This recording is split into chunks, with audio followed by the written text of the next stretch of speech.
શ્રીજી મહારાજ ગરડામાં બેઠા હતા અને બોટાદથી અદા શેઠ, ભગા નહીં, અદા શેઠ આવ્યા, દંડવત કર્યા, બેઠા. મહારાજ કે વધારો શેઠ. હા મહારાજ, એક ઈચ્છા મનોરથ લઈને આવ્યો છે. કયો ને શેઠ?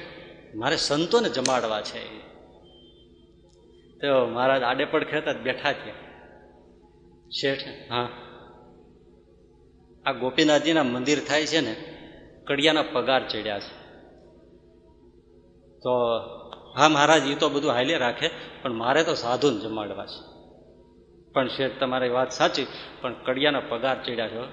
હા મહારાજ, હવે એ તો છે જ, એ ક્યાં ખૂટવાનું છે, પણ મારે સાધુને જમાડવા છે. હું મનમાં નક્કી કરીને આવ્યો.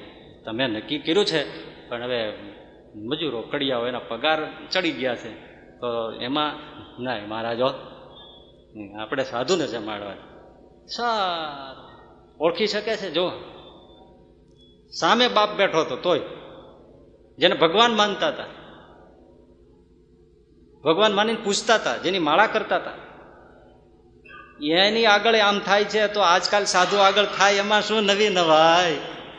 હે, એટલે કરવું એવું નહીં, આપણે શીખવું. મહારાજ કે સારું, પણ મહારાજ મારે સાધુને જ જમાડો છો ને, આ ભગવા વાળાને, ધોળિયાને નહીં. એટલે 100-150 પાર્ષદો હોય ત્યારે, પાર્ષદો કોઈ નહીં, ફક્ત લોગડા ભગવા, એને જ મારે જમાડવા છે. મહારાજ કે શેઠ, હવે એવી રીતે તો કેમ થાય? અમારે બધા જ ત્યાગી ગણાય. તો ના મહારાજ, એમ નહીં, મારે તો રાતડિયાને જ જમાડવા છે. સારું, મોતિયા લાડુ ને એવું બધું બનાવ્યું છે. એ મહારાજ ભેટવાળીને પીરસવા નીકળ્યા. સાધુઓને પીરસ્યું, હરે થયું, જમવા માંડ્યા. બીજી વાર પીરસવા આવે, પણ મહારાજે એટલું બધું પીરસ્યું તો બધાના પત્તરમાં ટોચ કરી દીધી, ટેકરા કરી દીધા. એટલા કેટલા 25-25, 30-40 આમ લાડવા એમને ગોઠવી દીધા. સાધુને કે જમો જમો, બધું ખૂટવાડી દીધું, લાડવા બધા પત્તર ભરી દીધા સંતો. મહારાજ પણ આ શેખ ખૂટે કયા?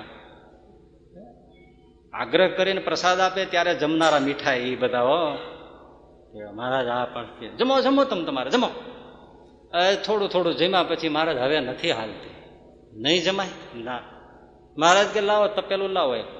તમે પણ નબળા છો જમવામાં, ઠલવો બધું આમાં, પાછું ઠલવું બધું. હવે સાધુના પત્તરમાંથી એઠું જમી થયેલું થઈ ગયું, નાખો આ બધું આમાં. મહારાજ કે અદા શેઠ, હા હવે સાધુ તો ન જમાવે, જમવું તો જમી લીધું, આ હવે તમે લઈ જાઓ. અરે અરે મહારાજ, એ સાધુના પત્તરમાંથી એઠું નાખ્યું, એ હું ક્યાં લઈ જાઉં? તો આનું શું કરવું? સાધુ તો ધરાઈ રહ્યા ને વધી પડ્યું, પણ મહારાજ એને હું ક્યાં લઈ જાઉં? તો એ સાધુના સેવક ખાય તો તમને વાંધો કાંઈ? તો હવે એને ખવડાવી દો. પાર્ષદો અહીંયા આવો, આ તપેલું લઈ જાઓ, લાડવા ખાઈ જાઓ. એ બાપ કઈ એના છોકરાને થોડા ભૂખ્યા રાખે. આમ જમાડ્યું, પણ મરજી જાણી શક્યા નહીં. હવે થોડા દાડા થયા ને એમાં એક બીજા હરિભગત આવ્યા. મહારાજ મારે સાધુને જમાડવા છે. મહારાજ કે તમારે સાધુને જમાડવા હોય તો જમાડીએ, પણ મારો વિચાર એવો છે કે એક દિવસમાં જમાડી દેવાય, એક ટાણામાં.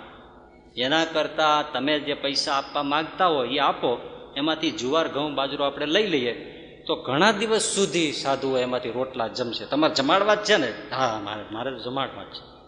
તો જુવાર બાજરો લઈ લઈએ, મીઠાઈ ને એવું બધું ના કરીએ, એક દિવસમાં ખૂટવાડી દેવું, એના કરતાં દિવસો સુધી તમારો અનાજ દાણો સંતો જમે એવું કરીએ તો જેમ તમારી ઈચ્છા. મહારાજ મારે સાધુ મારા અનાજનો કણીકો આપ નહીં જમો, એ જ મારી ઈચ્છા. બસ રાજી થઈને તમારે જે કરવું એ કરો. હા મહારાજ, તમારે જેને જમાડવા હોય, જેને મેં તમને